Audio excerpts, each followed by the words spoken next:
کسی اللہ تعالیٰ کے ولی کے دربار پہ جا کے سجدہ کرنا شریعت میں حرام ہے، کسی دربار کا طواف کرنا حرام ہے۔ یہ جو آپ ثواب سمجھ کے دمالے ڈالے یہ گناہ ہے۔ آپ جہاں سے ناچتے ہوئے ڈھول لے کے جائیں اور سمجھے کہ بڑا ثواب کا کام ہے تو آپ گناہ اپنے نامہ اعمال میں درج کروا رہے ہیں۔ اسی طرح سے تیل مہندی کے نام پہ عجب طوفان بدتمیزی وہاں پہ بپا کیا جاتا ہے۔ کوئی کسی قسم کی تیل مہندی نہیں ہے۔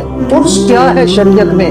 عرس شریعت میں یہ ہے کہ جس دن اس بزرگ کا یوم وصال ہے اس دن جاؤ، اگر جا سکتے ہو وہاں، ورنہ اپنے گھر پہ بیٹھ کر جو کچھ آتا ہے قرآن کی تلاوت کرو، کچھ پڑھو، اوراد و وظائف کرو اور اللہ کی بارگاہ میں دعا کرو، یا اللہ اسے تیری بارگاہ میں پیش کرتے ہیں، قبول فرما تیرے مقبول بندوں کی بارگاہ میں۔ اور خاص طور پر آج فلاں بزرگ کا یوم وصال ہے، اس بزرگ کی روح کو